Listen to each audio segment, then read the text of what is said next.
Merci beaucoup. J'ai presque envie d'exprimer mes sentiments. Comme frère Palmer l'a dit, je suis un bon auditeur. J'ai vraiment aimé ces choses ce matin. Pour rien au monde, je n'aurais manqué d'entendre ces frères et ceux qui rendent ces témoignages. Le frère qui vient de chanter fréquente notre église là-bas. Et je connais sa mère et ses sœurs qui sont là depuis bien des années. Je ne suis jamais arrivé au tabernacle à temps pour l'entendre chanter, et j'étais sur le point de le suggérer. Et voici qu'il s'est avancé et a dit que c'est ce qu'il allait chanter. Ce frère-ci a dit qu'il voulait aussi le chanter. Alors j'ai dit, vous pouvez chanter le vôtre ce soir. Donc, nous l'écouterons avec plaisir. C'est toujours un si grand privilège d'être là où il y a la présence du Seigneur. Et comme notre frère l'a dit, il y a tellement de choses charnelles dans nos différentes dénominations qui nous éloignent les uns des autres. Mais il y a un corps mystique de Christ. C'est le corps dans lequel nous entrons tous par un seul esprit. Nous sommes baptisés dans ce seul corps. Et alors nous devenons citoyens du royaume des cieux. Là, je crois que nous sommes censés sortir d'ici à midi. Quoi? Oh, est-ce tout le temps que j'ai? Seulement 2 heures? Je suis un peu déçu. Vous savez, il me faut beaucoup de temps pour exprimer ma pensée.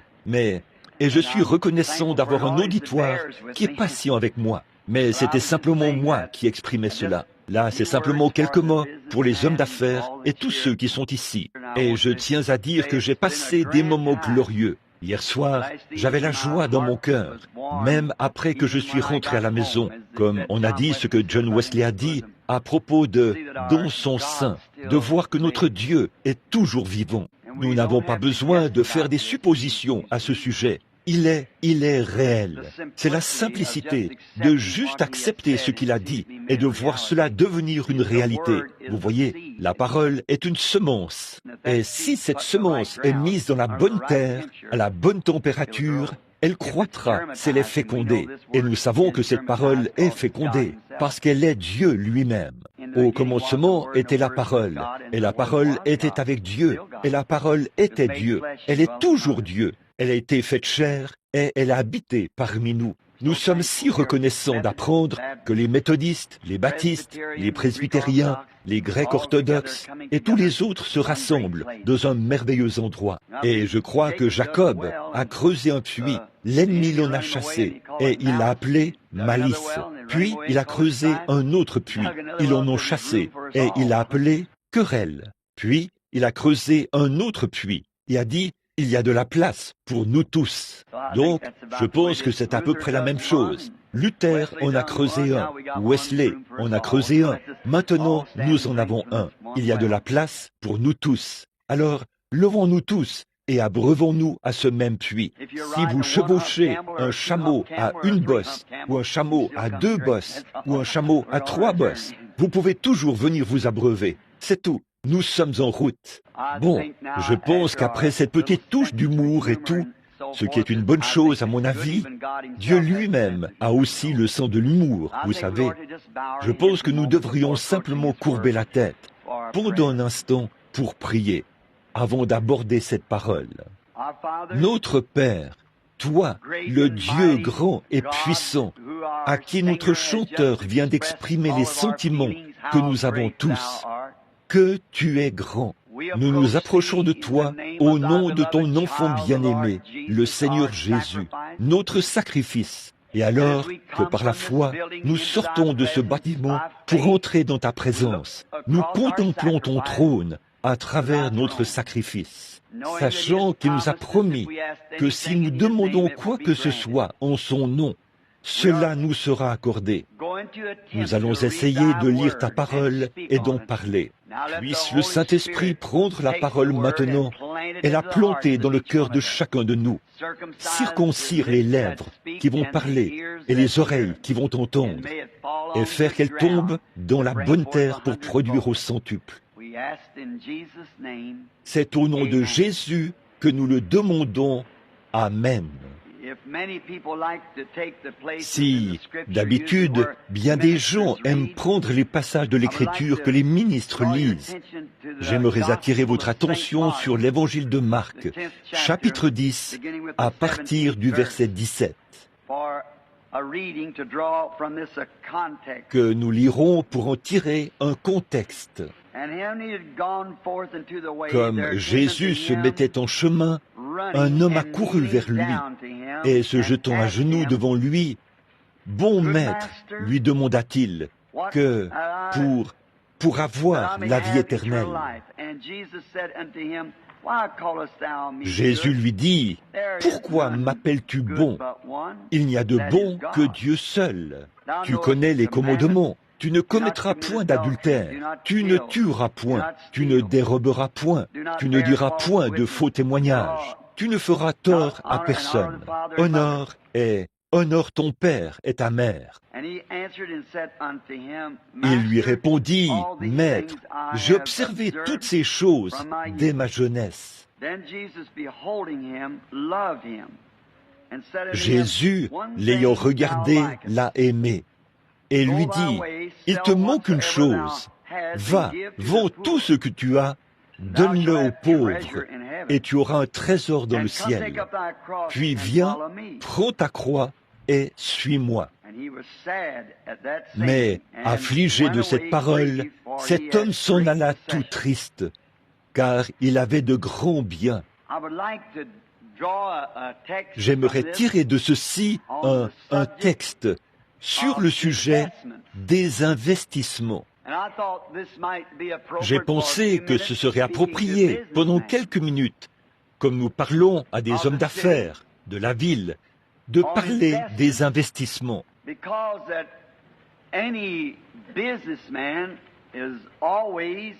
Parce que tout homme d'affaires, s'il est un bon homme d'affaires, il s'intéresse toujours à de bons investissements.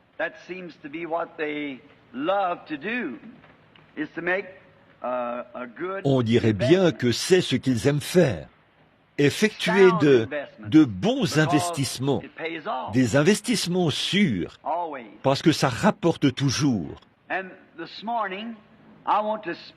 Et ce matin, je veux vous parler, à vous, messieurs, s'il y en a dans cette salle, du meilleur investissement que je connaisse.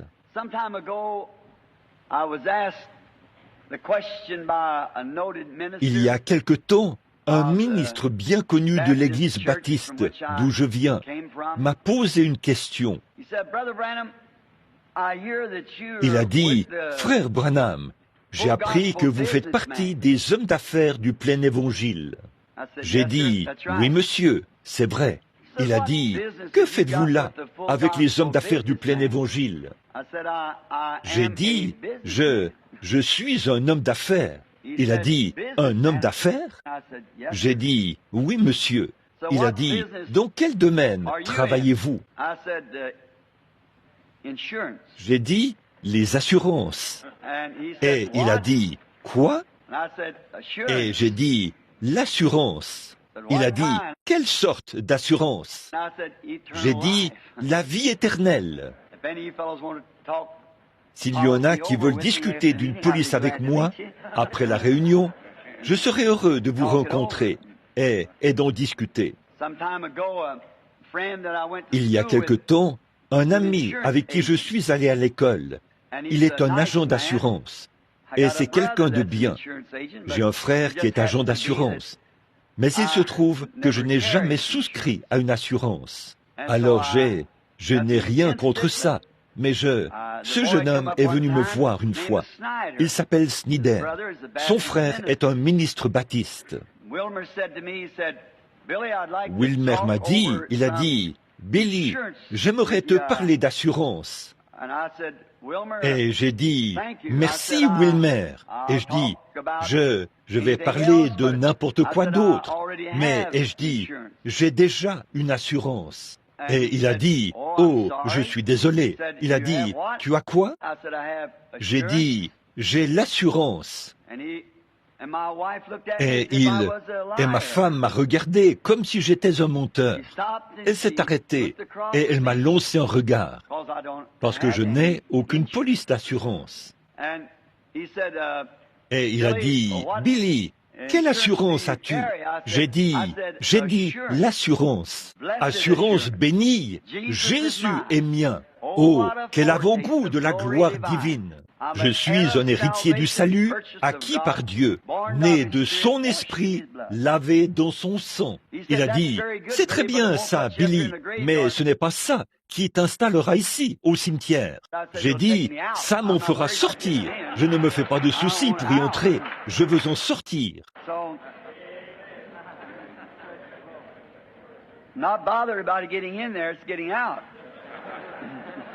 Donc, je ne me fais pas de soucis pour y entrer, c'est d'en sortir.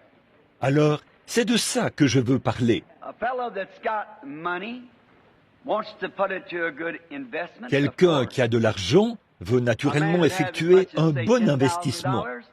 Un homme qui a, disons, 10 000 $, il aimerait bien les investir. Ne les gardez pas dans votre poche, puisque vous savez que les voleurs les voleront. Donc, vous ne voulez pas faire ça. Alors, vous voulez, si vous êtes un homme d'affaires compétent, avisé, vous voulez les investir dans quelque chose cela va rapporter des dividendes. Vous voulez les placer dans quelque chose qui produira des intérêts. Vous connaissez l'histoire des talents dans la Bible. Alors, vous devez les investir dans quelque chose dont vous toucherez des dividendes, dans une bonne affaire sûre. Ainsi, vous ne voulez pas les investir dans quelque chose qui n'est pas sûr. Personne ne voudrait faire ce genre de choses. Un homme d'affaires compétent et intelligent n'opterait pas pour ce genre de choses. Vous les hommes, vous ne le feriez pas. Vous n'investiriez pas dans quelque chose dans l'une de ces choses où on vous promet de devenir riche du jour au lendemain, sans que vous en connaissiez l'origine. Vous feriez mieux de faire attention à ça. Sinon, vous perdrez tout ce que vous avez, parce que ça, c'est parier. Et parier, ce n'est pas une bonne affaire sûre. Il y a un certain risque lié à cela. Et vous ne devez pas prendre ce genre de risque. Mais ce que vous voulez faire, c'est de les investir dans quelque chose, dans une bonne entreprise bien établie, qui rapporte de gros dividendes. Quelque chose de stable, de fiable, quelque chose que vous savez qu'il a rapporté et qu'il est éprouvé que ça rapporte. Quand vous trouvez quelque chose comme ça, où vous pouvez effectuer votre investissement, eh bien, alors vous avez l'assurance que vous obtiendrez quelque chose. Vous pouvez être sûr lorsque vous y investissez votre argent. Mais si une affaire n'est pas très sûre, eh bien, vous ne voudriez pas vous y aventurer. Un bon plan fiable, quelque chose qui vous rapporterait bien.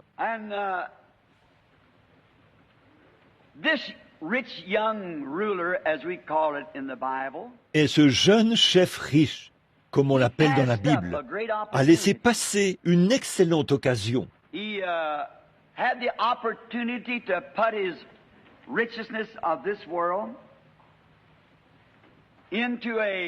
avait l'occasion de placer ses richesses de ce monde dans un plan garanti, mais il l'a manqué, il ne l'a pas fait. Il lui avait été donné l'occasion d'en toucher des intérêts, d'effectuer un excellent investissement, mais il a totalement manqué de saisir cette occasion, comme beaucoup d'entre nous le font aujourd'hui.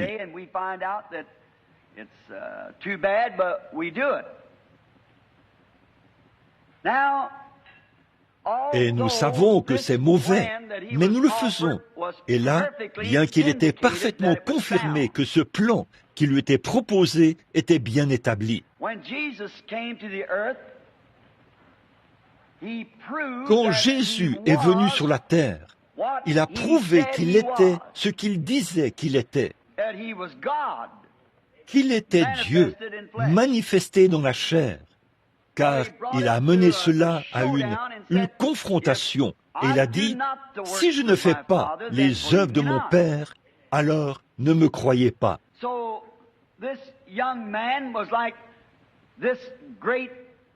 Donc, ce jeune homme était comme ce grand et riche âge de Laodicée dans lequel nous vivons.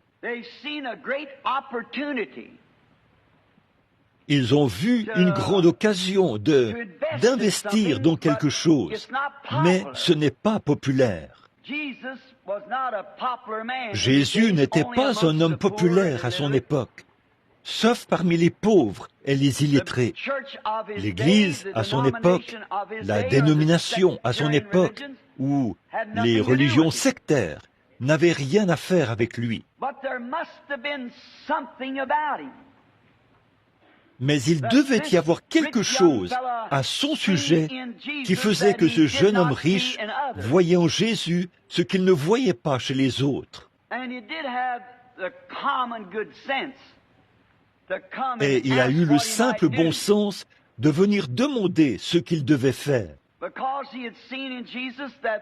Parce qu'il avait vu qu'il y avait en Jésus une qualité qu'il ne voyait chez personne d'autre. Mais voyez-vous, il était très riche en choses du monde. Nous en avons un beau tableau dans l'âge de Laodicée, tel que présenté dans Apocalypse 3. Parce que tu dis que tu es riche et que tu n'as besoin de rien, pourtant tu ne sais pas que tu es malheureux, pauvre, aveugle, misérable, nu, et tu ne le sais pas.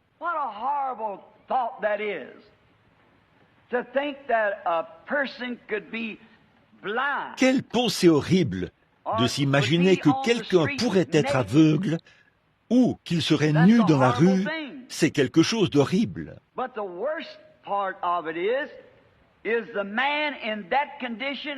Mais le pire, c'est un homme qui soit dans cet état et qu'il ne le sache même pas. Si cette personne savait qu'elle est dans cet état-là, elle essayerait de s'en sortir. Mais voici qu'elle est dans cet état et qu'elle ne sait pas qu'elle est dans cet état. Et vous ne pouvez pas la convaincre du contraire. C'est le tableau que nous voyons aujourd'hui. Beaucoup d'entre nous voient Dieu agir en ces derniers jours. Nous voyons le Saint-Esprit venir parmi nous et confirmer les promesses même de la Bible, les promesses que Christ a annoncées. Et pourtant, à cause de nos différents dénominationnels, de nos credos et de notre statut social, comme dans le cas de ce jeune homme, nous rejetons l'occasion comme il le fait, ou comme il l'a fait. Ils avaient peur d'investir. Il a préféré s'accrocher aux choses qu'il avait. La popularité, l'argent, la convoitise, plutôt que d'investir. Alors l'occasion d'entrer dans le royaume de Dieu lui avait été donnée. Je ne crois pas qu'une personne qui aime Christ puisse assister à une réunion où on a une véritable effusion de la Pentecôte, un véritable remplissage de l'Esprit, comme c'est le cas en ce jour-ci, et voir la présence même de Jésus-Christ toucher les gens, accomplir et faire les choses qu'il a promis de faire en ce jour-ci. Et le seul moyen pour vous de le faire, c'est rejeter l'occasion que Dieu vous donne d'en faire partie. Quel acte irréfléchi a posé ce jeune homme en rejetant cette occasion. Et combien c'est irréfléchi ce que font les dénominations aujourd'hui.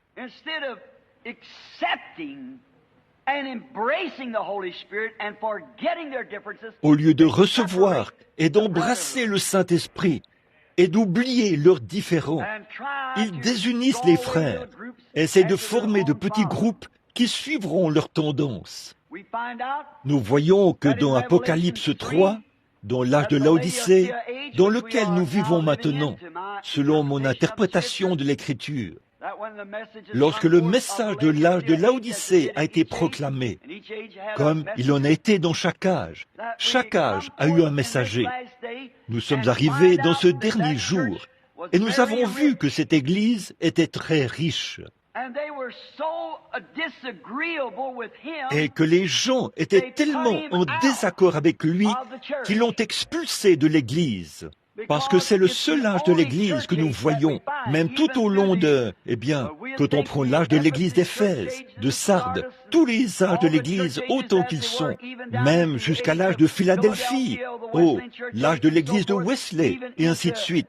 Dans tous ces âges, il n'a pas été expulsé, mais dans l'âge de l'Église de Laodicée, il était à l'extérieur, mais il continuait de frapper, cherchant à entrer dans sa propre Église. Avec sa présence divine, comme quand il était sur la terre, là, Dieu était dans une seule personne. Maintenant, Dieu est dans son Église. Sa vie se partage parmi son peuple.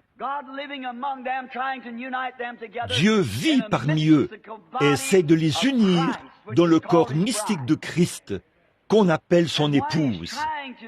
Et pendant qu'il essaie de le faire, et ça, il le fera. Car, comme l'a dit le prophète, il est venu, le précurseur de son premier avènement. Il a dit, de ces pierres-ci, Dieu peut susciter des enfants.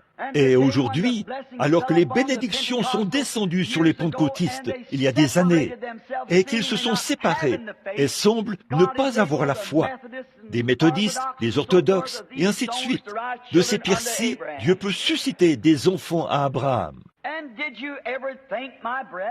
Y avez-vous déjà pensé, mes frères? Est-ce que vous avez déjà saisi dans l'Écriture que le jour même où la Vierge endormie est venue acheter de l'huile, c'est le jour où il est venu? Quand vous voyez les Grecs orthodoxes, les épiscopaliens, les méthodistes, les baptistes, les presbytériens venir parce qu'ils ont faim de ceci, où pouvons-nous obtenir cette huile? Rappelez-vous que c'est à cette heure-là que l'époux est venu. Examinons nos investissements et voyons ce qu'ils rapportent. Eh bien, ils l'avaient expulsé de leur dénomination. Ils ne voulaient pas de lui. Le jeune chef riche est reparti tout triste. Bien que vous remarquiez qu'il est dit ici dans l'Écriture, Jésus, l'ayant regardé, l'aima. Et il a aimé ces gens qui sont dans ces organisations. C'est le peuple de Dieu. Il les a aimés et il a offert, et l'a offert depuis les 50 dernières années, l'occasion d'effectuer un autre investissement en lui. Non pas dans un bâtiment d'église, mais dans la puissance et la résurrection de Christ et dans le fait de recevoir le baptême du Saint-Esprit. Ce n'est pas populaire, certainement pas. Ça n'a jamais été populaire. Tout ce que Dieu fait sur la terre n'a jamais été populaire depuis le commencement. C'est très impopulaire. C'est voulu ainsi. Jésus n'a-t-il pas traité les pharisiens de murailles blanchies? Il a dit, « Lequel de vos pères n'a pas persécuté les prophètes? Vous blanchissez leurs tombeaux maintenant, mais c'est vous qui les y avez mis. » Ils les bâtissent sur quelque chose d'important. Les méthodistes le font sur John Wesley, un grand homme. Les luthériens le font sur Martin Luther, et ainsi de suite. Et aujourd'hui, les pentecôtistes essaient de bâtir un tombeau sur quelque chose qui est arrivé il y a 50 ans. Et qui les a fait sortir de ce genre de chaos. Voici maintenant qu'ils y retournent. Ça, c'est astiquer le tombeau des gens que nous y avons mis nous-mêmes. C'est vrai. Maintenant, cette importante police d'assurance en laquelle je demande à chacun d'investir aujourd'hui. Portons là-dessus un regard rétrospectif. Et toute chose devrait être comme dans n'importe quelle autre affaire. Avant de faire un investissement, nous devrions nous renseigner sur l'entreprise ou sur la chose que nous essayons d'acheter.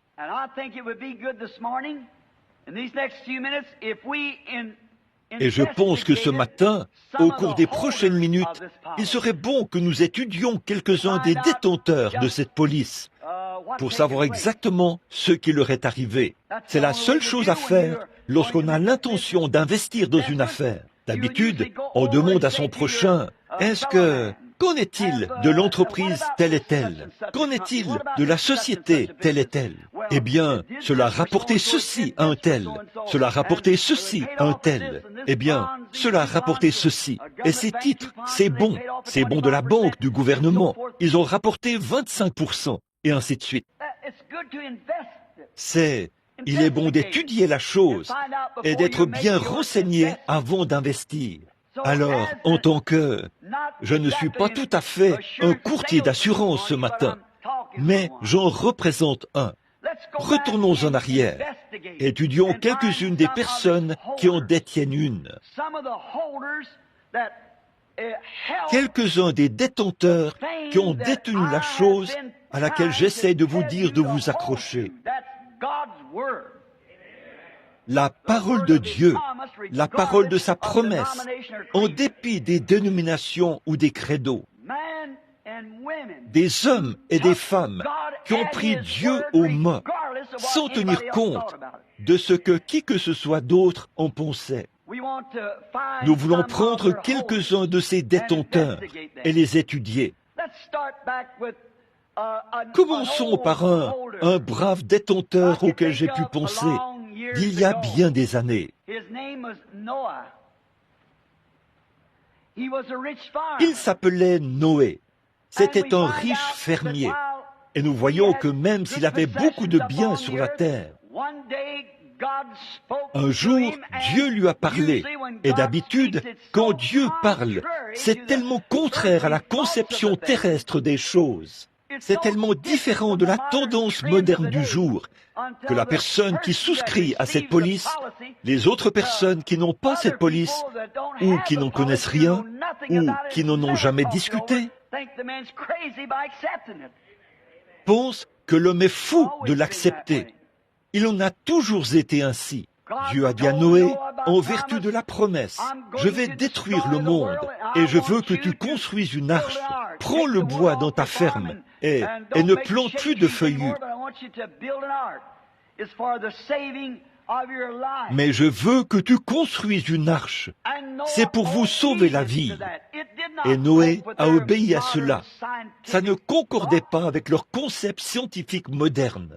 Vous savez, nous apprenons que la civilisation de cette époque-là était plus avancée que celle que nous avons aujourd'hui. Jésus a dit, ce qui arriva du temps de Noé arrivera de même à la venue du Fils de l'homme. Une civilisation moderne. Et la Genèse nous dit qu'il n'y avait jamais eu de pluie qui était tombée du ciel, que Dieu arrosait par irrigation. Le monde était bien droit, il n'était pas incliné, et il ne pleuvait pas. Et voici qu'un homme s'est avancé là et a déclaré, sur la base d'une police d'assurance qui lui avait été donnée par Dieu, que le jugement allait venir, et qu'il n'y avait qu'un seul moyen d'y échapper, qu'un phénomène comme la pluie allait se produire, et que l'eau allait tomber du ciel. Peut-être que certains de leurs scientifiques modernes pouvaient installer leurs instruments et dire « Nous pouvons sonder la Lune par radar, et il n'y a pas d'eau dans le ciel. Cet homme est complètement fou. Laissez-le. Il amènera la disgrâce sur lui. » Si ce n'est pas là un tableau du croyant des temps modernes aujourd'hui, il est considéré comme quelqu'un qui est complètement fou. Il est émotif, il est dérangé. Je remercie le frère qui est là au bout pour cette belle déclaration. J'ai été assez insensé pour croire la parole. C'est très bien. Je tiens à demeurer insensé. Une fois, j'ai vu une petite enseigne. On m'a parlé d'un homme là-bas en Californie qui portait une grande plaque ici sur son torse où il était écrit « Je suis un fou de Christ ». Et au dos, ça disait, avec un point d'interrogation, « De qui êtes-vous le fou ?» Ah oui. Noé passait pour un fou aux yeux du monde à cette époque-là, à cause de Dieu et à cause de la parole. Mais il avait une police d'assurance qui allait lui rapporter des dividendes, qui allait faire en sorte qu'il ait la vie sauve.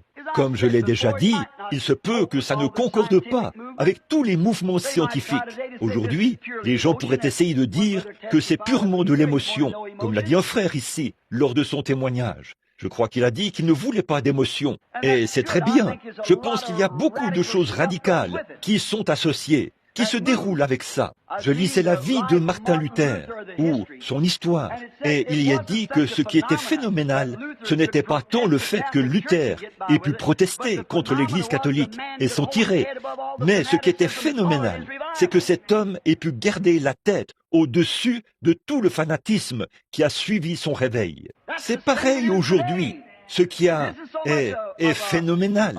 Ce n'est pas tant de voir les gens sortir des organisations et tout, mais c'est qu'un homme puisse en tenir à la parole et garder la tête au-dessus de tout le fanatisme qui essaie de suivre un tel mouvement. Des sensations et tout ce sur quoi les gens fondent leur foi, ce qui est absolument charnel, comme notre précieux frère nous l'a cité au sujet du grec. Vous voyez, ils vont là-dehors et font la même chose, poussés par la chair, la dénomination et tout le reste. Mais quelqu'un qui puisse garder la tête au-dessus de tout ça et s'en tenir à l'ainsi dit le Seigneur. C'est vrai. Nous voyons que Noé, qu'après que vous avez obtenu cette police dont je parle ce matin, l'assurance du salut, vous serez toujours mis à l'épreuve. Et il y a toujours, le royaume de Dieu ne vient pas par l'observation. Et nous savons qu'on est mis à l'épreuve. Tout fils qui vient à Dieu doit être formé. Je pense que c'est ce qui ne va pas aujourd'hui avec notre bande de petits Elvis et de Ricky. Ils n'ont pas reçu la bonne formation. Papa avait l'habitude de m'amener à la remise à bois et j'ai reçu une bonne éducation sur la manière de me comporter. Il avait une branche de hickory au bout de laquelle il y avait tous les 10 commandements. Ça m'a certainement inculqué la discipline. C'est dommage que nous n'ayons pas davantage de pères et de mères qui feraient la même chose aujourd'hui. Plutôt que de rouler dans leur bolide, de sortir toute la nuit dehors, et leurs filles qui se trémoussent dans... Oh, vous savez ce que je veux dire. Mais là, vous êtes testés, vous êtes mis à l'épreuve pour être éprouvés. Et Noé, après le temps qu'il avait passé à prêcher, quand il s'est tenu dans l'arche de sa porte, il a lancé à la porte de son arche plutôt, il a lancé le tout dernier appel. Puis Dieu lui a dit, « J'en ai fini avec eux. Entre dans le refuge qui a été pourvu. »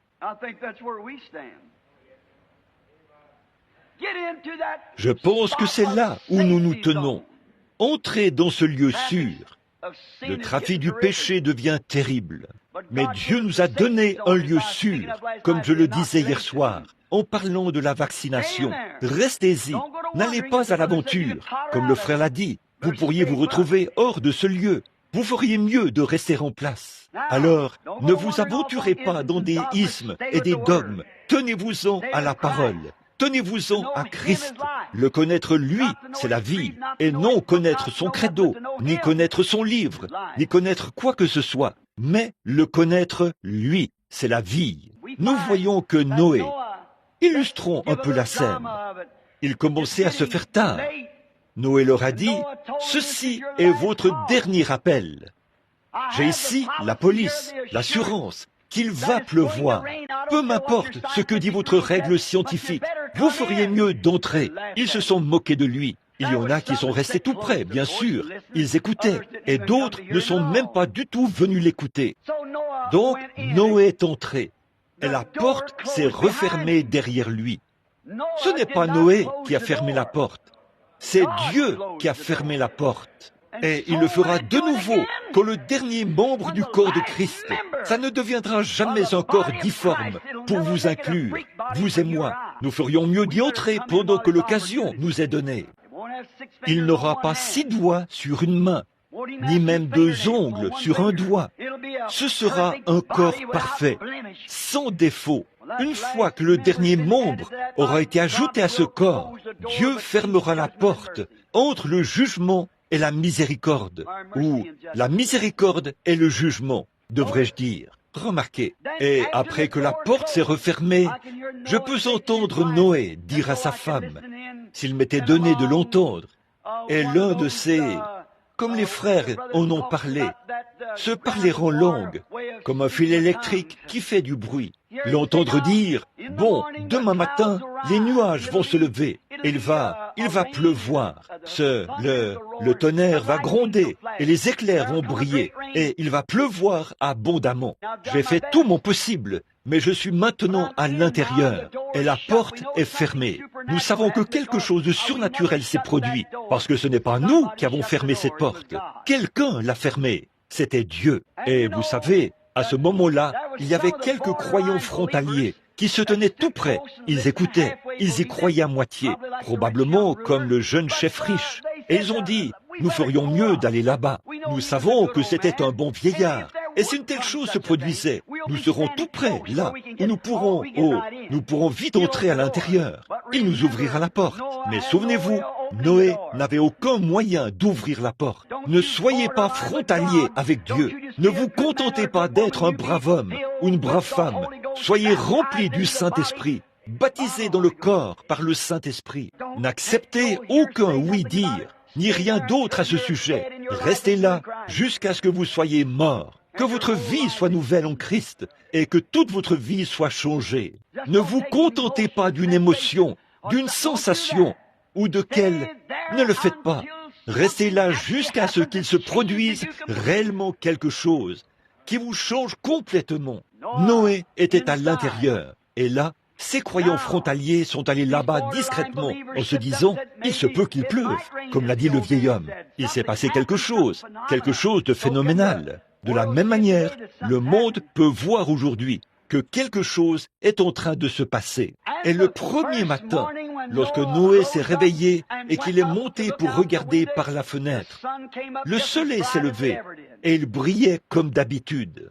J'imagine que Noé a vérifié, qu'il s'est dit « un instant, là, voyons voir si j'avais raison ». Il est retourné à la parole, à son appel, à sa promesse. Tout était parfaitement en ordre. Eh bien, il a juste retardé cela. Ça sera probablement demain. Le lendemain, le soleil s'est levé. Eh bien, le croyant frontalier, lui, est aussi devenu un critiqueur.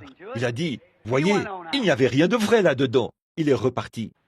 Mais finalement, après que Dieu l'a mis à l'épreuve une dernière fois, voici que le matin du 7e jour, le ciel était noir. Le tonnerre grondait. Les éclairs brillaient. Puis de grosses gouttes de pluie se sont mises à tomber. Et tout le monde, affolé, s'est mis à pousser des cris et à chercher cette arche. Mais il était trop tard, comme la Vierge endormie qui frappait à la porte. Il était trop tard. N'attendez pas que ce moment-là arrive. Venez maintenant. Remarquez, alors, après tout ça, la pluie est devenue plus forte. Les rues ont commencé à se remplir d'eau. Les égouts se sont remplis. L'eau a commencé à monter. Certains d'entre eux ont dit, nous allons simplement nous construire un bateau pour pouvoir flotter. Nous irons nous chercher un rondin de peuplier. C'est ce que trop de gens font aujourd'hui. Ils essaient de prendre un rondin de peuplier pour pouvoir flotter. Mais nous voyons que cela a coulé. Et ils se disaient qu'ils pourraient construire des bateaux et que tout irait bien. Mais leurs bateaux ont coulé. C'est ce que vous pensez aujourd'hui, que nous pouvons construire une organisation ou y instruire un groupe de gens et que ça fonctionnera de toute façon, que ce soit construit selon les directives de Dieu ou pas. Mais la seule chose qui passera le test, c'est une église construite selon les directives de Dieu, par la parole, et remplie du Saint-Esprit. Il faut qu'elle soit instruite par Dieu, inspirée par Dieu. L'homme n'a rien à faire là-dedans. C'est Dieu et Dieu seul. Le niveau des eaux a commencé à monter autour de l'arche. Madame Noé et probablement ses belles-filles se posaient des questions. Noé a dit, « Restez bien tranquille. Dieu a fait la promesse. Notre assurance est absolument garantie. » Et il savait que sa construction était conforme à ses instructions. Et je me demande aujourd'hui, si nous examinions et que nous regardions autour de nous, nous verrions si nos constructions sont conformes aux instructions. Car il a dit, si un homme croit en moi, il fera lui aussi les œuvres que je fais. Je me demande si notre construction concordera avec l'instruction qui nous a été donnée. Mais Noé a vérifié. Tout, chaque recoin était bien en place. Il a dit, maman, ça va forcément marcher. Dieu a promis qu'il en serait ainsi. Eh bien, a-t-elle dit, j'ai regardé dehors et j'ai vu les Jones et tout. Leur bateau a coulé et le nôtre est encore cloué au sol. Ce qu'il faut, c'est juste un peu plus de persécution, un peu plus du jugement de Dieu pour le faire monter. Finalement, les eaux ont monté encore et encore. Et au bout d'un moment, toute la famille a senti quelque chose bouger. Il a quitté le sol. Je veux simplement être en lui. Un de ces jours, je n'ai plutôt assez de cette vieille maison de pestiféré. À 53 ans, un de ces jours, je m'attends à sentir quelque chose bouger. Nous voulons partir. L'arche montait, tandis que les autres coulaient. L'arche montait. Dieu avait accompli sa promesse selon sa parole. Satan l'a éprouvé. Satan a essayé de le décourager. Il a essayé de le décourager par les gens de cette époque-là, par les religions de cette époque-là, par la science de cette époque-là. J'ai lu dans le journal hier, je crois, ou avant-hier, où on disait que la science a trouvé un moyen pour que l'homme n'ait plus à mourir, qu'il ait la vie éternelle. Eh bien, ils pensent que c'est quelque chose de nouveau. Ça, nous l'avons depuis 2000 ans. Ils pensent que c'est quelque chose de nouveau. Comme David Duplessis l'a dit une fois, la Russie se vantait du fait qu'elle avait envoyé un homme dans l'espace. Nous en avons un dans l'espace depuis 2000 ans. Nous sommes tellement en avance sur eux qu'ils ne savent même pas où ils en sont. Certainement, un intercesseur entre nous et Dieu. Avec cette assurance, quand je verrai le sang, je passerai par-dessus vous. Quand les jugements viendront, ne voulez-vous pas être intéressé à une telle police d'assurance? Vous devriez l'être, parce que toutes les autres polices failliront. C'est tout à fait vrai. Finalement, lorsque l'arche a fait son dernier grand soubresaut et son dernier bond en quittant le sol, la parole a porté du fruit et la police a rapporté des dividendes. Elle l'a sauvé avec toute sa famille. J'en suis si reconnaissant. Nous pourrions rester longtemps là-dessus, mais allons un peu plus loin. Il y a un autre homme, quelqu'un qui détenait une police, que j'aimerais vous présenter ce matin. Il ne fait aucun doute que vous en avez entendu parler. Il s'appelait Daniel. Il avait souscrit à cette police de l'assurance vie et il avait été déporté à Babylone à son époque. Mais Daniel, puisqu'il était détenteur de cette police, avait résolu en son cœur de ne pas souiller sa police d'assurance. Il n'allait pas souiller son investissement. Maintenant, je vais en venir à ce que vous avez dit. Vous avez la police, mais ne la souillez pas.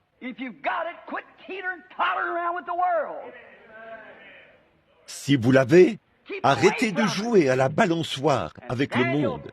Tenez-vous loin du monde.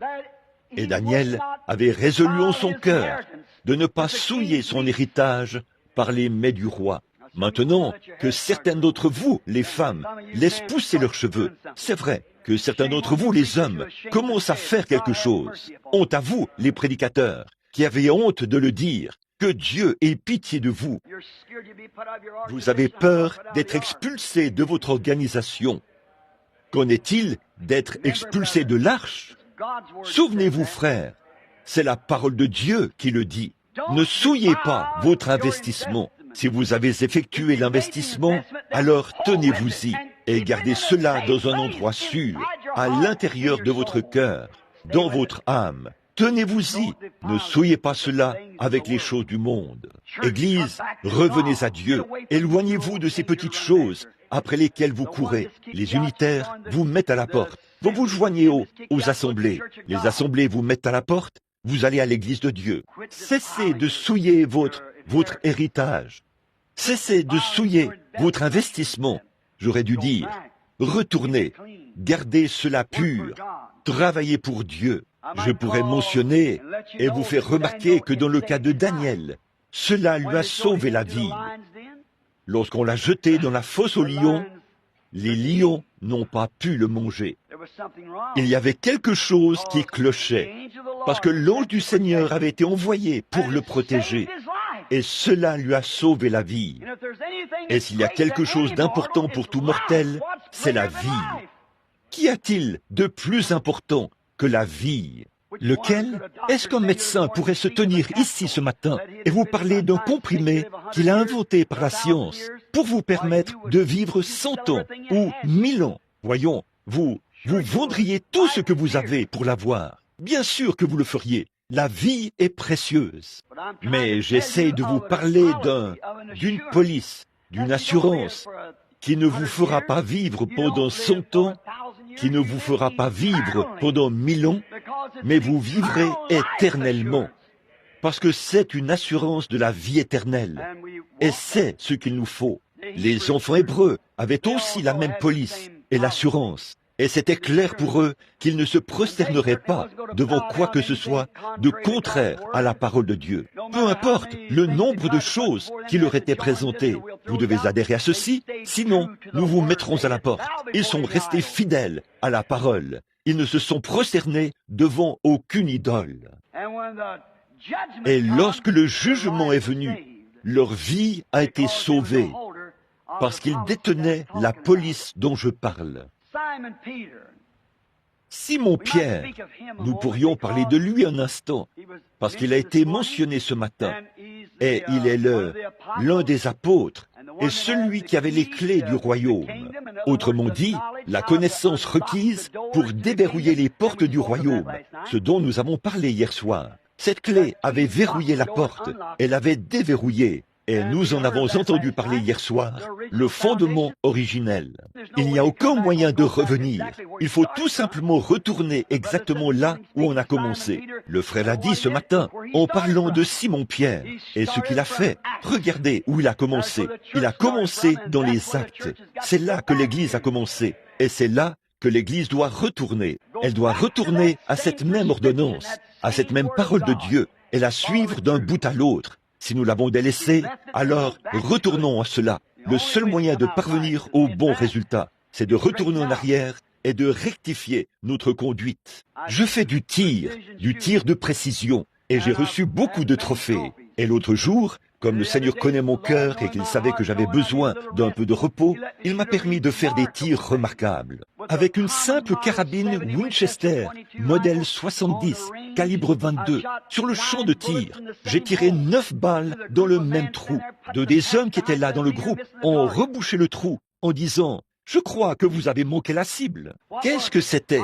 J'avais ajusté ce fusil, je l'avais arrangé et tout, jusqu'à ce que chaque petite vibration soit parfaite. Et s'il manquait la cible, c'est qu'il y avait quelque chose qui clochait quelque part. La compagnie Winchester avait dit, ce fusil ne peut tirer qu'à 2 ou 3 centimètres près, à 25 mètres. Et j'avais tiré 9 balles dans le même trou à 50 mètres. Peu importe ce qu'il disait, ça avait marché auparavant, ça devait encore marcher. C'est ce que je dis aujourd'hui. Les gens disent, nous ne pouvons plus avoir une Pentecôte comme ce qu'ils ont eu jadis.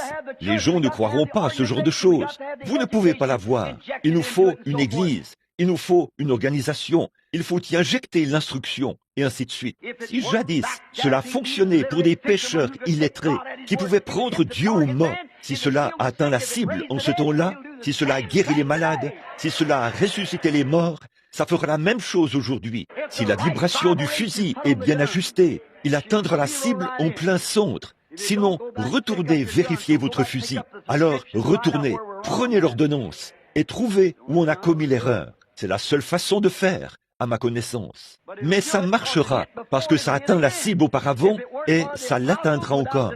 Si cela marchait pour les apôtres, sans dénomination, sans credo, sans être méthodiste, baptiste, presbytérien ou quoi encore, ça marchait pour eux sur la base de la parole de Dieu. Ça marchera pour moi sur la base de la parole de Dieu. Ça marchera pour vous par la parole de Dieu. Mais vous devez trouver où sont vos vis desserrés. Parfois, vous en avez. Excusez-moi. Vous en avez beaucoup. Il y en a même qui sont trop serrés. Il faut les desserrer un peu. C'est vrai, pour calibrer la vibration. C'est comme un musicien et sa guitare. Lorsqu'il en ajuste les cordes, il doit en connaître le tintement. Un homme rempli de l'esprit est capable d'en déceler le tintement, s'il est bien au-delà de la Bible ou bien en deçà de la Bible. Il faut que ce soit en plein dans la Bible, exactement en ligne avec l'Ainsi dit le Seigneur. Il faut que ce soit ajusté correctement. C'est alors que ça atteindra la cible en plein centre. C'est alors que ça touchera la cible. Pierre était un pêcheur. Ça faisait longtemps qu'il manquait la cible. Son père lui avait dit, avant sa mort, peut-être, « Fiston, je suis un vieil homme, j'attends le Messie, nous l'attendons depuis l'Éden. Il ne viendra probablement pas en mon jour, mais il viendra peut-être en ton jour. Mais ne te laisse pas tromper, fiston. Beaucoup viennent tout le temps et ils prétendent être le Messie. Mais nous, quand le Messie viendra, souviens-toi, nous devons nous en tenir à la parole, qui dit ce que sera le Messie. Beaucoup d'entre eux, vous savez que beaucoup de Jésus se sont élevés avant Jésus-Christ. Il y a eu des chefs qui se sont élevés et ont attiré les gens dans le désert par leur secte et leur groupe de dénomination.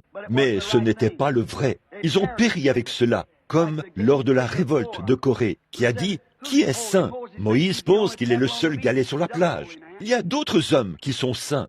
Mais Dieu avait sa manière de faire. Dieu avait son homme. Et Dieu avait ses choses. Dieu a sa parole. Qui va s'y opposer? Tenez-vous-en à cela. Maintenant, regardez. Il a dit, « Simon, mon fils, quand le Messie viendra ?» Moïse a dit, par la parole, qu'il serait un prophète comme lui. Quand André est allé voir Jésus, il est revenu et a essayé de lui dire. J'imagine que Pierre a secoué la tête et a dit, « Je suis un pêcheur. J'ai investi dans les filets de mon père.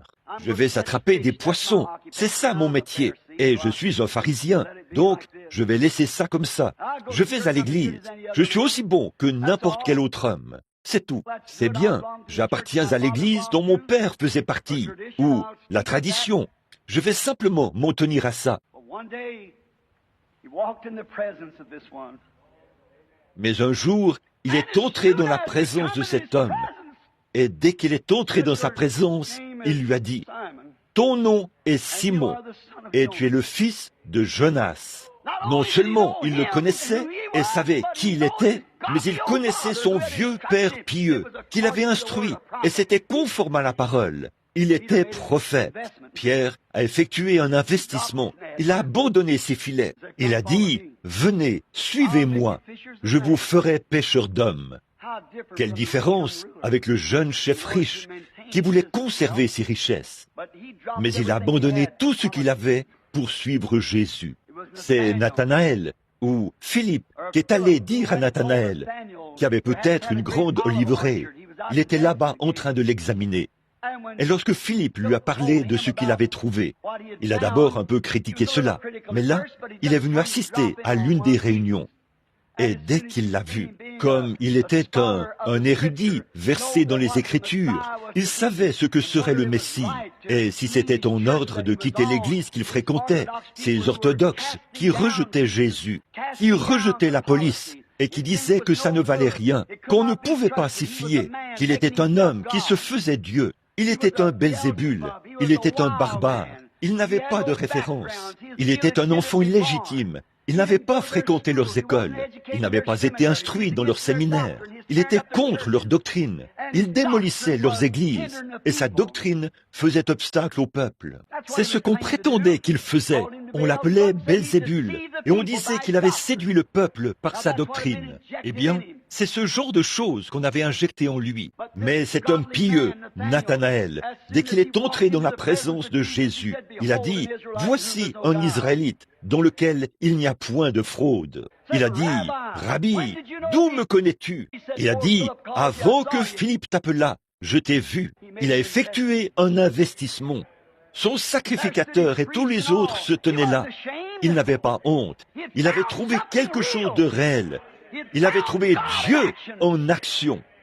Qu'est-ce qu'il a fait? Il a dit, il a couru, s'est jeté à ses pieds et a dit, « Rabbi, tu es le Fils de Dieu, tu es le roi d'Israël. » Il a effectué un investissement. Son nom est immortel. Il y avait là des gens qui s'en sont moqués. Je ne sais pas où ils sont aujourd'hui. C'est du ressort de Dieu. Voyons un peu ce qu'il en est d'une certaine femme. Il y avait une femme, probablement qu'elle était membre d'une église quelque part, et il lui était permis de vivre comme bon lui semblait. Elle avait peut-être aussi les cheveux coupés et tout. Elle vivait probablement selon la tendance de l'époque. Mais un jour, elle est venue au puits, et là se trouvait un homme étrange, un juif, assis dans une petite enceinte circulaire, munie de rideaux. Et quand elle est arrivée là, elle gagnait sa vie à sa façon. Et elle avait probablement plusieurs pièces de deniers romains dans sa poche, à ce moment-là, dans sa petite chaussette dans laquelle elle les transportait. Et elle s'est avancée là pour aller chercher de l'eau. Elle était sortie toute la nuit. Peut-être qu'elle s'est rendue au puits vers 11 heures. Je ne sais pas. Mais disons qu'il en était ainsi. Et une fois là-bas, elle a vu un homme ordinaire, pas un sacrificateur. Il n'y avait sur lui aucun signe dénominationnel. C'était juste un homme ordinaire. Et elle l'a regardé. Il lui a dit, « Apporte-moi à boire. » Elle a dit, « Eh bien, toi qui es juif, tu sais que ce n'est pas bien. Je suis samaritaine. » Il a dit, « Mais si tu savais à qui tu parles, c'est toi qui demanderais. » Vous voyez, de par son apparence extérieure, elle ne le savait pas. Il n'était qu'un homme, mais il avait l'air très sérieux dans ce qu'il disait. Si tu savais à qui tu parles, j'aime ça. C'est comme cette petite femme qui avait été persévérante. La petite femme grecque qui était venue à Jésus. Il lui a dit, va chercher ton mari et viens ici. Ça l'a surprise. Elle a dit, eh bien, je n'ai point de mari. Vous voyez, elle vivait dans une dénomination qui leur permettait de se marier et tout le reste, de se remarier. Et, voyez, elle a dit, je n'ai point de mari. Il a dit, tu as dit la vérité. Tu en as eu 5 et tu vis maintenant avec un autre. Celui-là n'est donc pas ton mari. C'est le premier qui était légalement ton mari. Voyez, c'est comme ça que tu vis. Elle a dit, Seigneur, je vois que tu es prophète. Quelle différence avec le sacrificateur érudit qui disait qu'il était Belzébul, un diseur de bonne aventure ou un démon. Elle a dit, je vois que tu es prophète. Or, nous savons, on m'a enseigné, je suis grec, ou samaritaine plutôt. On m'a enseigné que quand le Messie viendra, il fera ces choses. Ce sera là son signe. Il a dit, je le suis, moi qui te parle. Tout de suite, elle a effectué un investissement. Elle a investi. Elle s'est précipitée dans la ville. Elle ne pouvait plus s'empêcher d'en parler. Elle avait trouvé la perle de grand prix. Et elle avait vendu tout le reste. Vous connaissez la tradition de l'époque. Il n'était pas bien pour une femme, à ce genre de femme, d'aller dans la rue et de parler aux hommes. Mais arrêtez-la donc. Essayez donc de l'arrêter. Elle avait trouvé quelque chose de réel. C'est comme Nathanaël. Ce n'était pas conforme à l'éthique de son Église pour lui de suivre ce soi-disant prophète de Galilée qu'ils avaient déclaré être un Belzébul. Il n'était pas bien pour lui de le faire. Ce n'était pas dévot, ce n'était pas éthique. On allait lui passer un savant religieux pour ça. Mais arrêtez-le donc. Il avait trouvé quelque chose de réel. Cette femme avait trouvé quelque chose de réel. Il n'était pas bien pour elle de clamer cela dans la rue. C'était une femme de mauvaise vie. Elle portait une marque, mais elle avait été pardonnée. Elle avait trouvé quelque chose de réel. Et il était impossible de l'arrêter. Ce serait comme éteindre un feu un jour de grand vent. Elle brûlait de la joie et de la paix, du pardon de ses péchés. Elle ne voulait plus du puits de Jacob. Elle avait trouvé une source bouillonnante dans laquelle se trouvait la vie éternelle. Elle a laissé son seau là et a dit, « J'en ai terminé avec ceci. Je veux investir dans cela. » Quelle femme intelligente elle était, bien sûr. Elle avait trouvé quelque chose dans lequel investir. Prenons un autre personnage. J'avais l'intention de parler un instant de la petite femme grecque. Vous voyez, elle avait beaucoup d'obstacles. Voyez, la première chose, peut-être, c'est qu'elle était grecque. Elle n'était pas juive. Sans doute que les gens lui avaient parlé, lui avaient dit, « Un instant là, rappelle-toi que ta dénomination ne parraine pas cela. » Ça ne changeait rien pour elle. Elle avait entendu. Elle avait un besoin. Et lorsque vous avez un besoin et que vous apprenez qu'il y a quelque chose qui peut vous aider, rien ne vous arrêtera. Si Dieu frappe à la porte de votre cœur, vous ne pouvez pas arrêter cela. Personne ne le peut. Non, monsieur. Vous irez de l'avant de toute façon. Je peux imaginer toutes les sœurs de l'Église en train de lui dire, « Eh bien, tu seras un opprobre parmi les gens. » Ça ne l'a pas arrêtée. Elle est allée de l'avant. Un autre groupe est venu la voir et lui a dit, « Ton mari est un homme d'affaires. Il te quittera si tu fréquentes cette bande d'exaltés. » Ça ne l'a pas arrêtée. Elle a quand même continué. Elle a persisté. Ça rapporte d'être persistant. Lorsqu'on sait ce que toute personne qui peut accomplir quoi que ce soit sera persistant. De tout temps, les hommes qui ont fait quelque chose de leur vie, ils ont été persistants. Washington, qu'on appelle le père de notre nation, il était persistant à Valley Forge. Peu importe à quel point le Delaware était gelé, il avait prié toute la nuit. Il savait qu'il lui fallait traverser ce fleuve. Et il l'a traversé, en dépit de tout ce qui pouvait arriver. Il l'a quand même traversé. Il a été persistant. Et après que cette femme est arrivée auprès de Jésus, écoutez, voici ce que fait la vraie foi. Quand on trouve un joyau, quand on trouve cette police-ci, peu m'importe combien de gens essayent de vous décourager, qu'on vous mette à la porte de votre église, qu'on fasse tout ce qu'on veut, vous persistez quand même. Vous voulez cette police. Jacob était comme ça. Peu importe ce qu'il lui fallait faire pour obtenir ce droit d'aînesse, il le voulait. Et quand on est dans cette condition-là, que ça devient une question de vie ou de mort, alors on est persistant. Eh bien, je vous le dis, maman était pentecôtiste. Je prierai jusqu'à exaucement ce soir. Mais je suis, si fatigué. Il vous faut un peu de ce vaccin. C'est ce qu'il vous faut. Quelque chose qui vous rend persistant. Elle est arrivée en vitesse. Elle s'est jetée aux pieds de Jésus et a dit, « Fils de David !» Il n'était pas fils de David pour elle. Elle était grecque. Des nations. Il ne lui a pas prêté attention. Et finalement, lorsqu'il s'est tourné vers elle,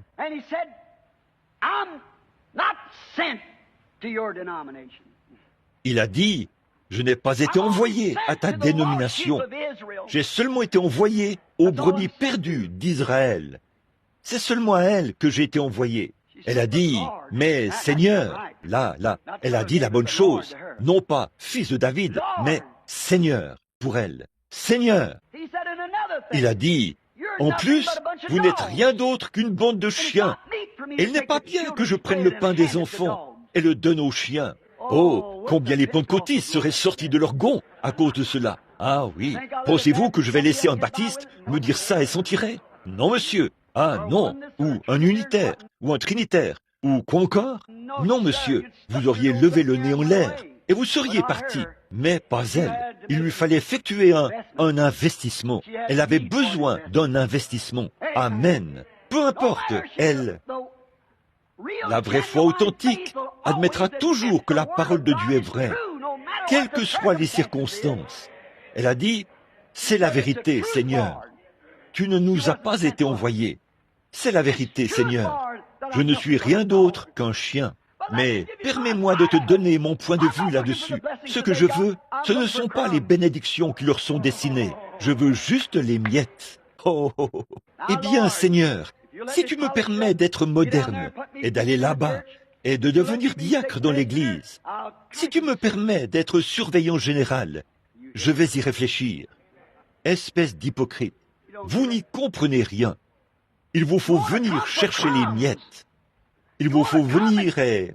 Seigneur, si tu me le donnes sans que j'aie à parler en langue, ou si tu me le donnes sans que j'aie à pousser des cris, si tu me le donnes sans ces autres choses, fais que je le reçoive. Déverse simplement cela petit à petit en moi, Seigneur, avec manière et politesse. Dieu ne le fait pas à votre manière. Il le fait à sa manière à lui. Voyez, il y a quelque temps, alors que je prêchais, une dame m'a dit, ou ce n'était pas une dame, c'était un enseignant de l'école du dimanche, de la première église baptiste. Il a dit, « Billy, je n'ai pas pu entrer dans l'église pour t'écouter, mais j'étais à l'extérieur. » Il a dit, « Je prenais plaisir à ce que tu disais, mais il y a cette femme qui s'est levée. » Puis il a dit, « Elle s'est mise à pleurer, elle s'est mise à courir dans l'allée. »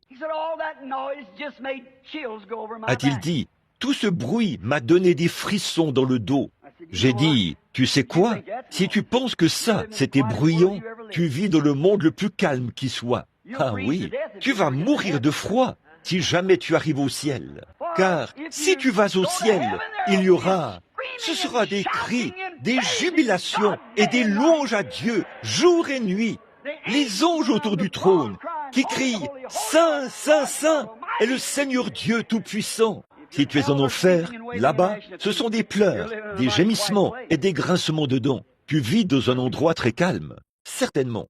Bon, mais cette petite femme grecque a persisté. Elle a dit « Oui, Seigneur, j'admets que ce que tu dis est la vérité, et je ne cherche peut-être pas à être comme tous les autres, mais je... » Et souvenez-vous, elle n'avait jamais vu un miracle, elle n'avait jamais rien vu de toutes ces choses. Mais il y avait en elle la foi. Elle croyait que c'était ce qu'il lui fallait pour sa fille.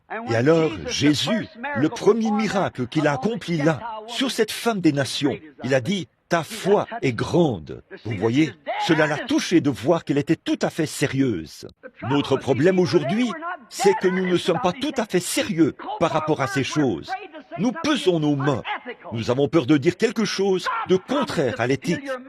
Dieu a promis de remplir votre bouche. Abandonnez-vous à lui.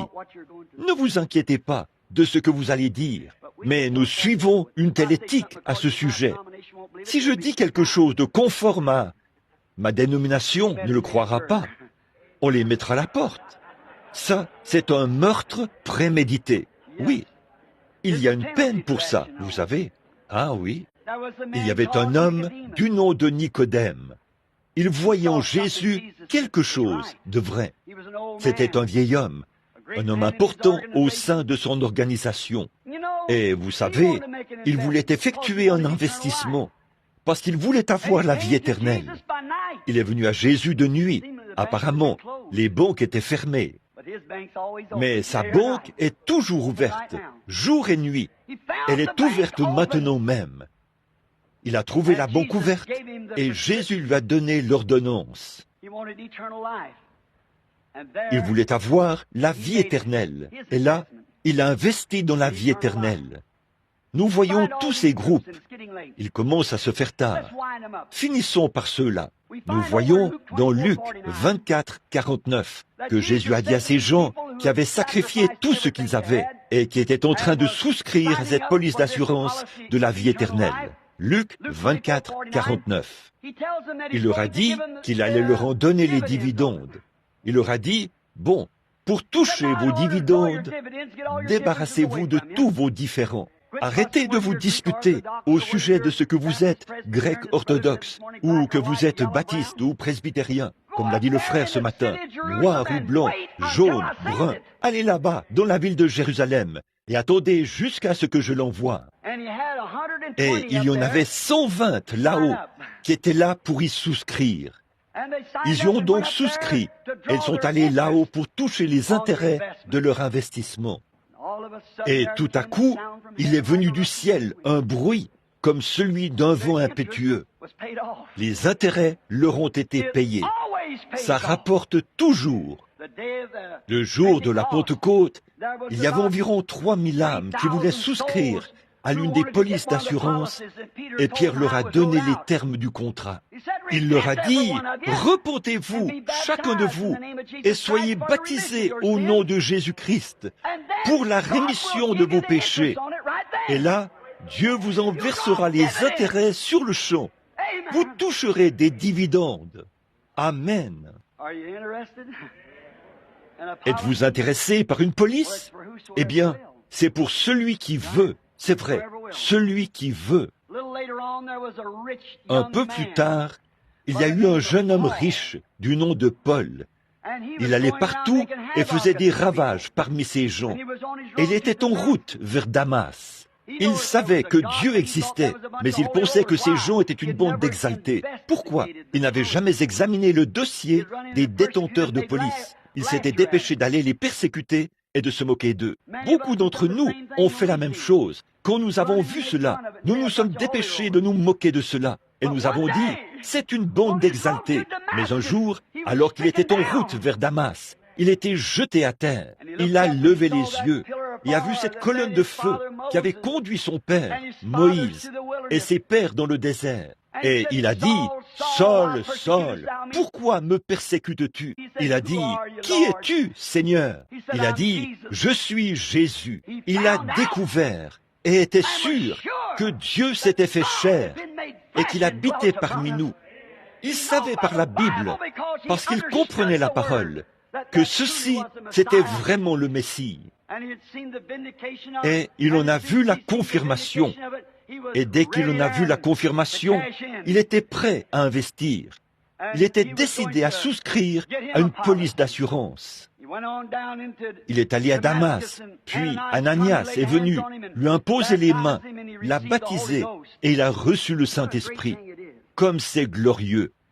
Oui, quand il a vu cette colonne de feu et qu'il a su que c'était le Seigneur qui avait été fait chair, il savait que c'était vraiment le Messie, parce qu'il avait dit « Je viens de Dieu et je retourne à Dieu ». Il est venu de la colonne de feu. Il a dit dans l'enseignement « Avant que Moïse, avant qu'Abraham fût, je suis ». Et le « je suis » était celui qui était dans le buisson ardent. Voici qu'il avait été fait chair et qu'il habitait parmi nous, ce qui est justement le Messie. Et là, il est retourné. Cela a rendu Paul un peu perplexe. Et nous apprenons qu'il est allé dans une autre nation et qu'il a étudié cela de fond en comble pendant 3 ans avant de revenir. Et qu'il a vu qu'il était la parole faite chair. Une fois qu'il l'a fait, il était prêt, à investir toute sa vie et tout ce qu'il avait, toute sa popularité, toute son instruction. Il a dit, j'ai oublié tout ce que je connaissais jusque-là pour connaître Christ. Il était prêt à abandonner les grands enseignements qu'il avait reçus de Gamaliel. Il était prêt à remettre les papiers de son organisation. Il était prêt parce qu'on allait le mettre à la porte de toute façon. Mais il avait découvert quelque chose. Amen. Il avait trouvé une entreprise fiable. Parce que Christ était mort et était ressuscité. Et voici qu'il était de nouveau dans cette même colonne de feu. Alléluia! N'ayez pas peur. Ça veut dire louange à notre Dieu. Il voulait effectuer un investissement. C'était un grand homme d'affaires. Il avait du bon sens. Alors, il a effectué son investissement et est devenu un esclave lié à Christ par amour. Oh, quel investissement de sa part! C'est ce que nous devons tous faire. C'est tout à fait vrai. Quelle décision irréfléchie! Là, je termine. De la part de ce jeune chef, comme c'est irréfléchi ce qu'il a fait, comme c'est contraire à l'éthique pour un homme d'affaires. Alors qu'il était un homme d'affaires, il était prospère et il lui avait été donné l'occasion de recevoir une police confirmée. Un homme en qui il avait vu lui-même la puissance du Dieu Tout-Puissant à l'œuvre. Et il savait très bien que personne ne pouvait faire ces choses si Dieu n'était avec lui. Voici qu'il lui avait été donné l'occasion de le recevoir. Et, comme un insensé, il a rejeté cette occasion. Il a préféré la popularité que confèrent les richesses du monde. Il a préféré le prestige dans lequel il vivait. Permettez-moi de dire ceci avec amour et respect. Voilà ce qui ne va pas avec nos églises. Un rabbin juif, après que John Rhyn a été guéri. Vous avez entendu le témoignage de sa guérison. C'était un mendiant dans la rue. On m'a emmené dans une synagogue où un rabbin est venu s'entretenir avec moi. Et il a dit, « Monsieur Branham, John était avec moi. » Et il a dit, « Par quelle autorité avez-vous rendu la vue à cet homme ?» J'ai dit, « Ce n'est pas moi qui lui ai rendu la vue. » Il a dit, « Eh bien, je lui ai fait l'aumône dans la rue de nombreuses fois. » Il a dit, j'ai dit, il voit. Oui, j'ai dit, c'est Jésus-Christ, le Fils de Dieu, qui lui a rendu la vue. Il a dit, loin de Dieu l'idée d'avoir un fils, qu'un esprit est un fils. Il a dit, loin de nous l'idée d'une chose pareille. J'ai dit, rabbin, avez-vous du mal à croire les Écritures? Bien sûr que non, je les enseigne. Croyez-vous aux prophètes? Il a dit, oui. Dans Ésaïe 9:6, de qui le prophète parlait-il? Il a dit, du Messie. J'ai dit, qu'est-ce que le Messie? Quel sera le lien entre le Messie et Dieu? Il a dit, le Messie sera Dieu. J'ai dit, là, vous vous alignez parfaitement. Il a dit, vous, les gens des nations, vous ne pouvez pas couper Dieu en trois et nous le donner. J'ai dit, ça, c'est catholique, ce n'est pas moi. Ah oui, Ah oui, il y a un seul Dieu en trois fonctions, la paternité, la filiation et le Saint-Esprit. Pas trois dieux, ce qui ferait de nous des païens. Et vous ne pourriez pas faire avaler ça à un juif, ni à moi. Souvenez-vous, c'est la parole qui en établit la vérité. La question était réglée au concile de Nicée, je crois. Ils ont opté pour le contraire. Les vieux prophètes sont retournés chez eux avec la vérité. Ah oui, vous n'arriverez jamais à la détruire. Elle suit son cours. Ah oui, c'est vrai. Vous voyez que les hommes se grattent la tête et se posent des questions. Venez simplement à Dieu. Si un homme manque de sagesse, qu'il la demande à Dieu. Dieu révèle toutes choses et fait concorder les Écritures. Remarquez. Alors, ce rabbin, il a dit, « Loin de Dieu l'idée d'avoir un fils. » J'ai dit, « D'accord. » Et il a dit, « Ce sera. » J'ai dit, « Montrez-moi un seul passage où il n'a pas pu prouver qu'il était Dieu. » Il a dit, « Dieu ne serait pas un voleur. » J'ai dit, « Il n'était pas un voleur. » Il a dit, « Il est allé dans les champs de blé un jour de sabbat et a arraché du blé. » Et j'ai dit, « Vos propres lois du Lévitique vous disent qu'un homme qui passe dans un champ peut manger tout ce qu'il veut, mais qu'il ne peut rien emporter dans un sac. » Sa propre loi, il la connaissait. Il s'est retourné et m'a regardé. Et j'ai dit, « John, vois, n'est-ce pas ?» Il a dit, « Oui. » Il a dit, « Monsieur Branham, je reconnais qu'il était un homme bon. » J'ai dit, « Vraiment, rabbin ?» Il a dit, « Oui, monsieur. » A-t-il dit, « J'irai même plus loin pour reconnaître qu'il était prophète. Et si les sacrificateurs du temple l'avaient écouté, nous serions en meilleure posture aujourd'hui. » J'ai dit, « Rabbin, vous croyez qu'il était le Fils de Dieu ?»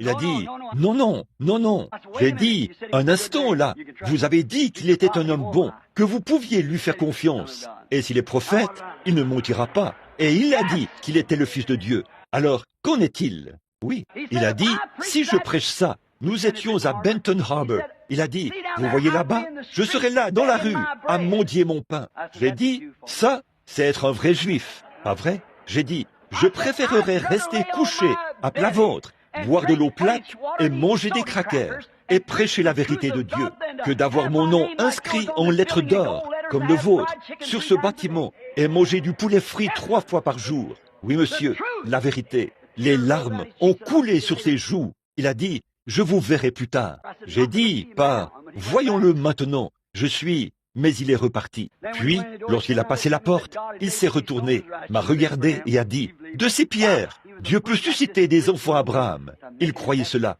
Quoi donc? Il avait peur, comme ce jeune chef riche, d'effectuer un investissement. Oui, c'est vrai. Il n'y a pas que les rabbins, mais aussi les ministres, les laïcs. Ils ont peur d'effectuer cet investissement. Comme c'est irréfléchi, ce que cet homme a fait lorsqu'il a pris une telle décision. Les églises, aujourd'hui, et la popularité. On ne peut pas rester populaire et être avec Christ.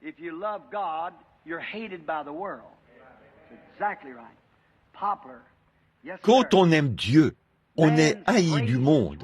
C'est tout à fait vrai. La popularité, oui monsieur, les louanges des hommes plutôt que les louanges de Dieu. On a besoin d'un peu de vaccin. Mais ce jeune homme riche, bon, voici quelque chose pour vous, les hommes d'affaires. Il me faut terminer. Remarquez là, donc laissez ceci pénétrer profondément dans votre cœur. Le fait qu'il a rejeté Jésus n'a pas du tout arrêté l'accroissement de ses biens. Il a continué de prospérer. Suivons-le pendant un moment dans la Bible. Ses biens se sont grandement accrus.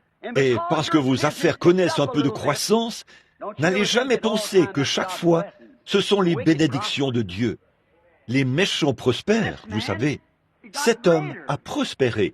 Et il en est arrivé au point où il avait tellement prospéré que tous ses greniers étaient pleins à craquer. Et il lui a fallu en construire de nouveaux. Eh bien, il pensait avoir fait la bonne chose en rejetant Jésus et en n'investissant pas en lui. Il pensait qu'il avait fait la bonne chose, car en matière de biens de ce monde, je vais dire quelque chose là, en matière de biens de ce monde, il pensait avoir fait la bonne chose, parce qu'il était prospère. Et c'est ce que pensent nos dénominations, parce qu'elles se sont organisées et que leurs groupes sont devenus des millionnaires et même des milliardaires. Elles ont le sentiment que ce sont elles qui ont réussi. La Bible ne dit-elle pas « Tu es riche et tu t'es enrichi à cet âge-ci, mais tu ne sais pas que tu es nu, misérable, pauvre, malheureux, aveugle, et tu ne le sais même pas. » Quel état misérable! Hommes, frères, n'investissez pas dans quelque chose comme ça. Cela périra, c'est certain. Pourquoi ne pas investir dans quelque chose dont la preuve a été faite tout au long de la Bible? Et vous savez, avec tous les passages que j'ai notés ici, nous pourrions être ici jusqu'à ce soir à développer ces passages pour prouver par la Bible le sort de ceux qui ont fait cela et celui de ceux qui l'ont rejeté. Je vous montre un véritable investissement à effectuer.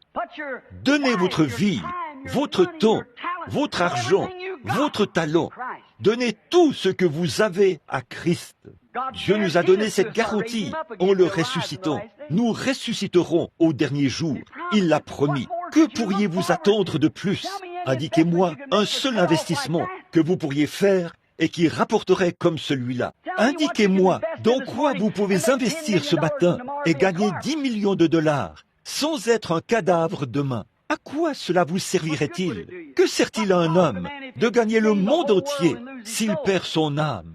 Qu'en est-il si vous êtes populaire et qu'on vous appelle un tel, diacre, surveillant, docteur, évêque, ancien, pape, ou peu importe le nom qu'on vous donne? Ça, ce sont les louanges des hommes.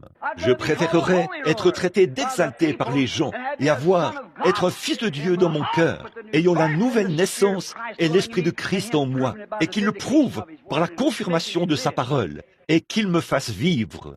Je menais une vie autrefois, mais ce n'est plus moi qui vis, a dit Paul. Et pourtant, c'était un docteur et un érudit, mais il a changé de vie quand il a rencontré Christ et qu'il a investi en Christ. Il était un homme différent dès ce moment. Oh, certainement que cet homme s'était enrichi. Et vous savez quoi? Jésus lui a dit, si vous le remarquez ici, il lui a dit, va, vends ce que tu possèdes, donne-le aux pauvres, puis viens et suis-moi, prends ta croix et suis-moi, et tu auras des richesses dans le ciel. Voyez, quel investissement à faire, mais il a choisi de ne pas le faire.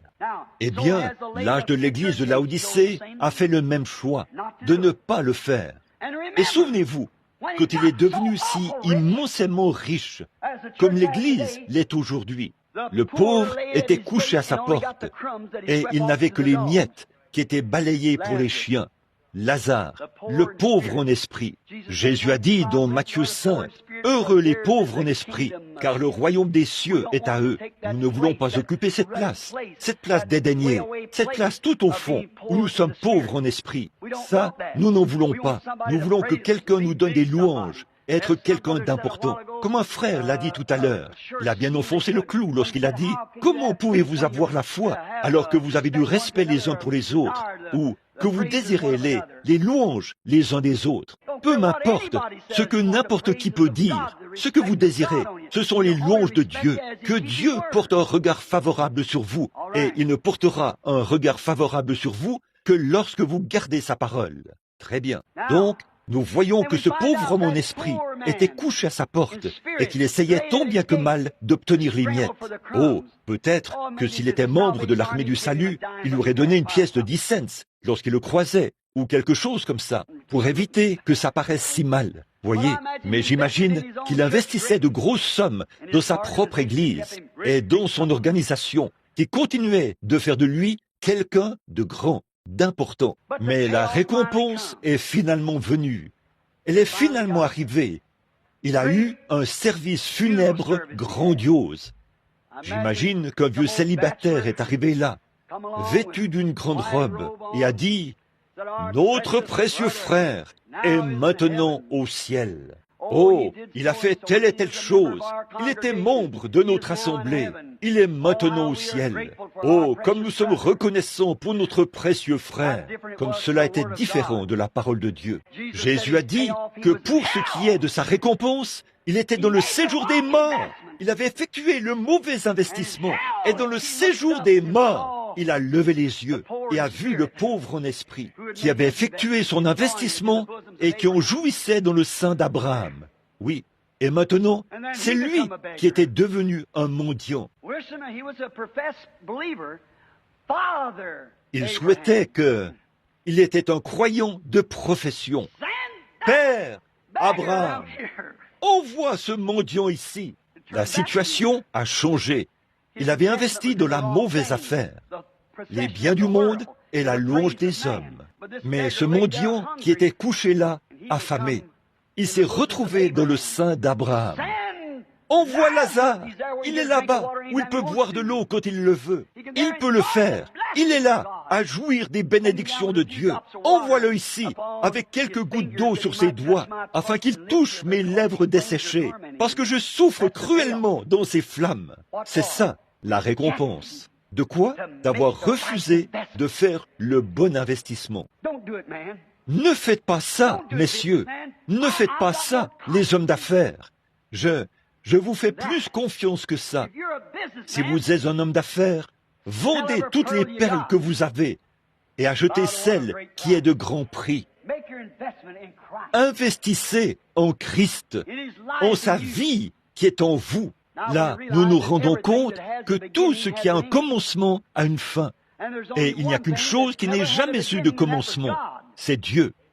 Et quand la Bible dit, là, j'espère que je ne cite pas cela incorrectement, devant un érudit grec et un grec. Le mot Zoé signifie la vie même de Dieu.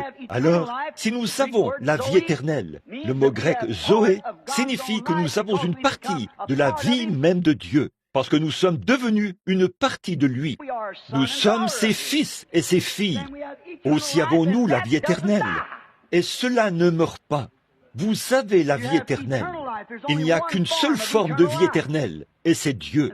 Dieu est éternel. Il n'a jamais eu de commencement, il ne peut jamais avoir de fin. Et le seul moyen pour nous d'être éternel avec lui, c'est de devenir une partie de lui. Le seul moyen que j'avais de devenir un Branham, c'était de faire partie des Branham.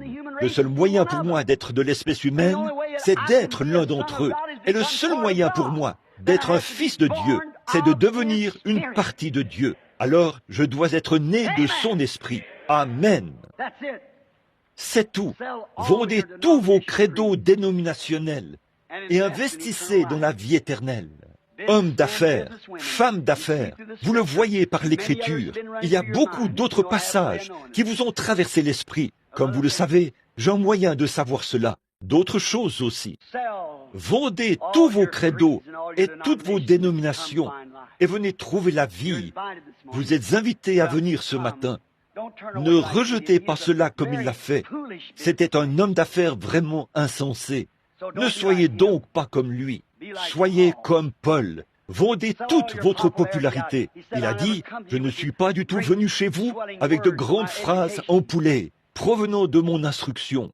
Car, en effet, si je l'avais fait, alors vous vous seriez fié à ses capacités, à son instruction, mais je suis venu chez vous avec la puissance et les manifestations du Saint-Esprit, afin que votre foi soit fondée sur Christ. Permettez-moi de répéter ces paroles, ou non pas les répéter, mais les dire comme ceci. Je ne suis pas venu en tant que représentant d'une organisation. Je ne suis pas venu en tant qu'érudit. Mon discours est décousu.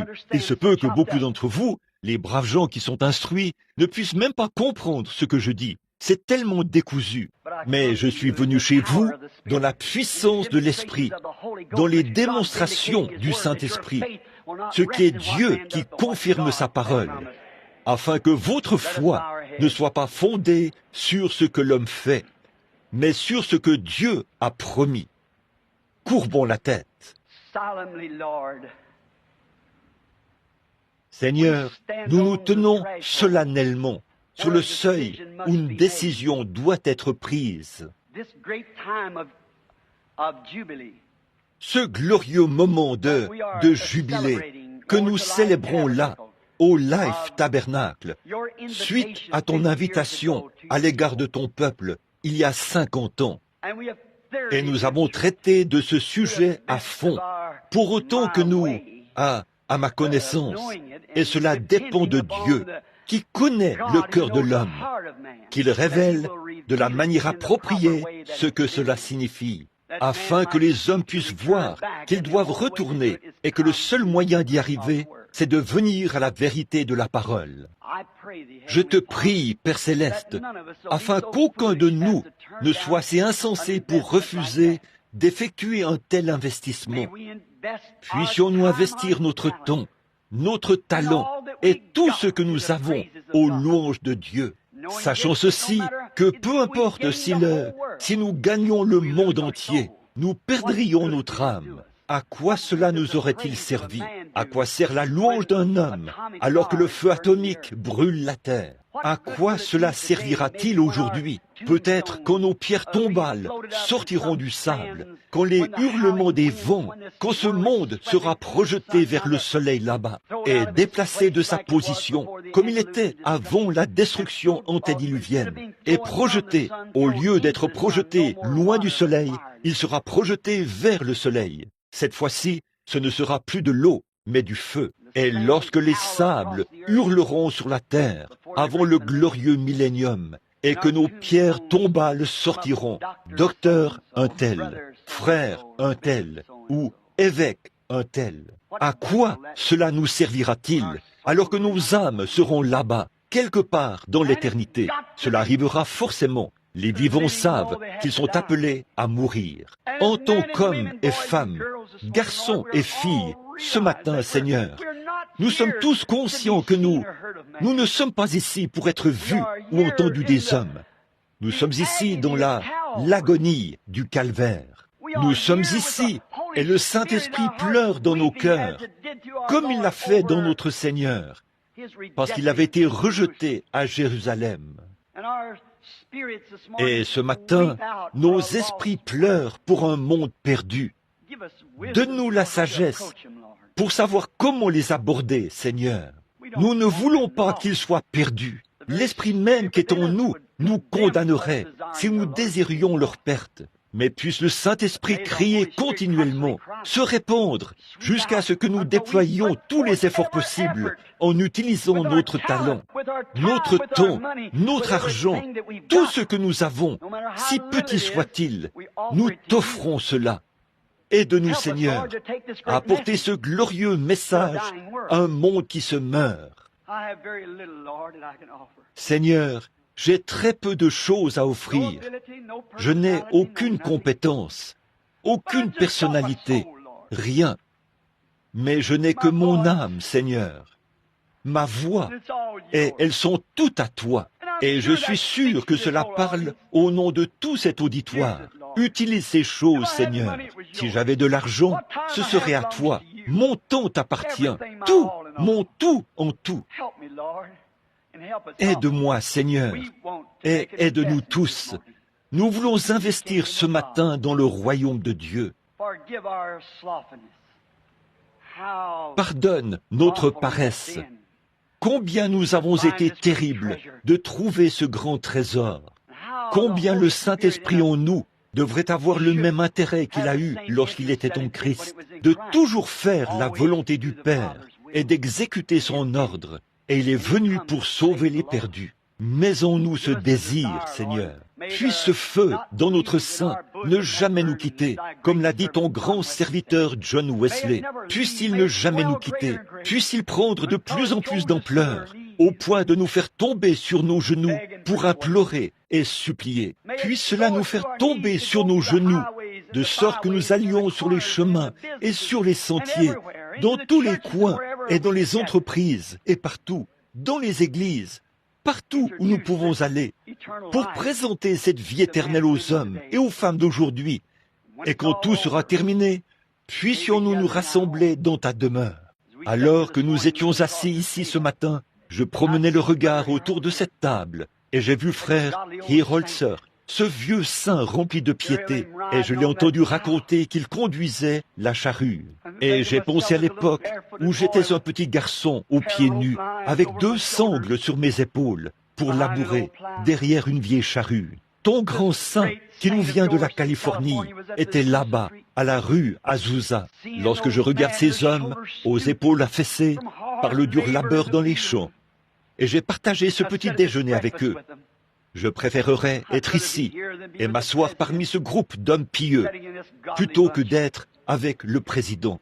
Nos yeux, alors que nous, les plus jeunes, nous regardons et nous voyons nos papas et nos mamans, comme ils ont combattu pour remporter le prix et naviguer à travers des mers de sang. Aide-nous, Seigneur, à reprendre le flambeau là où ils s'arrêteront. Accorde le Seigneur. Et un jour, quand la vie sera finie et que nous ne serons peut-être plus assis à un petit déjeuner comme celui-ci, mais nous serons assis à un souper qui sera servi dans le ciel un jour. Et alors, le roi, dans toute sa gloire, est vêtu de sa glorieuse robe, s'avancera, et nous tendrons la main par-dessus la table pour nous serrer la main les uns les autres. Je suis tellement heureux de te voir, frère. Des larmes de joie couleront sur nos joues. Mais le roi dira, la bataille est terminée. Tu as donné le meilleur de toi-même. Alors, avec ses mains, il essuiera toute larme de nos yeux et dira, entre dans les joies du Seigneur, qui ont été préparées pour toi depuis la fondation du monde, lorsque notre nom a été inscrit dans le livre de vie de l'agneau. Seigneur, aide-nous à être reconnaissants vers toi. Au nom de Jésus-Christ, puissions-nous te servir. Amen. Pendant que nous avons la tête inclinée un instant, combien de personnes ce matin, alors que nous sommes dans la présence de son être auguste, en ce moment solennel où le Saint-Esprit examine notre cœur, si vous n'avez encore jamais réellement reçu la vie éternelle, levez votre main pour que le Seigneur et moi la voyions, pendant que tous les autres gardent la tête inclinée. Voudriez-vous le faire? Levez la main pour dire que Dieu vous bénisse, que Dieu vous bénisse. Vous, partout dans le bâtiment, levez la main pour dire que Dieu vous bénisse, que Dieu vous bénisse. Je veux la vie éternelle. Que Dieu vous bénisse, jeunes et vieux. C'est bien. Je veux investir tout ce que j'ai. Je veux investir mon âme. Je veux investir mon temps. Je veux investir tout ce que j'ai pour hériter la vie éternelle. Je sens que Christ m'appelle à le faire, et je vais le faire aujourd'hui. Que Dieu vous bénisse, que Dieu vous bénisse, que Dieu vous bénisse, oui, silencieusement. Que Dieu vous bénisse, mon frère. Dieu vous bénisse, ma sœur. C'est bien. Je veux effectuer un investissement ce matin. Ô Dieu, je ne lève pas ma main pour que le ministre me voie. Je lève ma main pour que tu me voies. Tu connais mon cœur. Je veux le faire. Je veux me dépouiller de tout ce que j'ai. Je veux me débarrasser de toute ma popularité, de toute la conception mondaine des choses que j'ai. Eh bien, je ne veux pas dire de donner votre propriété. Ce n'est pas ce que je veux dire. Je veux dire les choses auxquelles vous vous accrochez et qui vous empêchent d'effectuer cet investissement. Homme d'affaires, je ne veux pas dire d'abandonner vos affaires. Dieu vous a placé là. Restez-y, mais utilisez votre rémunération pour son œuvre, d'une manière ou d'une autre. Je vais effectuer mon investissement, frère Branham. Y en aurait-il un autre? Il y en a eu une douzaine ou plus. Y en aurait-il un autre? Que Dieu vous bénisse, monsieur. Un autre, avant que nous prions? Que Dieu vous bénisse, jeune femme. C'est une excellente décision. Que Dieu vous bénisse. Que Dieu vous bénisse. Que Dieu vous bénisse, mon frère, là-bas. Y aurait-il des ministres ici? Que Dieu vous bénisse. Que Dieu vous bénisse. C'est bien. Je suis prêt, frère Branham. Peu m'importe. Je vais m'en tenir à la parole de Dieu, en dépit de tout. Je sais que c'est impopulaire, mais je m'en tiendrai à cela. Que Dieu me vienne en aide. Je vais effectuer mon investissement ce matin. Je serai l'homme d'affaires de Dieu. Je mettrai tous mes talents au service de sa gloire et de son royaume. Et je cesserai de les utiliser pour les richesses du monde. Que Dieu vous bénisse, mon frère chrétien. Que Dieu vous bénisse, mon frère ministre. Que Dieu vous bénisse, mon frère ministre. C'est bien, je le ferai. Que Dieu vous bénisse, mon frère ministre. Je le ferai. Que Dieu vous bénisse, ma sœur. Que Dieu vous bénisse, ma sœur. Je vais me débarrasser de tout. Je vais m'en tenir à la parole. Que Dieu vous bénisse. Que Dieu vous bénisse, ma sœur, au fond. Que Dieu vous bénisse, mon frère. Que Dieu vous bénisse, ma sœur. C'est ça, il le voit. Que Dieu vous bénisse, mes frères. Vous deux qui êtes ensemble là-bas. Que Dieu vous bénisse ici. Et vous là-bas. Que Dieu vous bénisse, mon frère. Et vous, ma sœur. C'est bien. Vous, mon frère. Souvenez-vous, pendant que vous êtes en prière, vous défiez toutes les lois de la science lorsque vous levez la main. Vous dites, frère Branham, ça ne sert à rien. Ça sert à quelque chose. Si vous êtes sérieux, tout dépend de ce que vous voulez. Jésus a dit, « Celui qui écoute mes paroles et qui croit à celui qui m'a envoyé a la vie éternelle. » Non pas celui qui prétend croire, mais celui qui croit vraiment et qui est sincère. La science dit, du point de vue de la science, que la gravitation vous empêche de lever les mains. Mais vous avez en vous un esprit qui a pris une décision, parce qu'il y avait un autre esprit près de vous, l'Esprit de Dieu, qui a dit, lève la main. Alors, vous avez défié la loi de la science. Et voilà que votre main s'est levée vers votre Créateur. Si vous l'avez fait sincèrement, il a inscrit votre nom sur cet investissement ce matin. Maintenant, Père Céleste, ils sont à toi. Ils sont des trophées du message, les trophées de la parole, les trophées de Jésus-Christ. Tu as dit, nul ne peut les ravir de la main de mon Père. Il me les a donnés. Nul n'est assez grand pour le faire. Garde-les, Père. Envoie-les comme des tisons arrachés du feu. Fais d'eux des lumières ardentes pour ton royaume.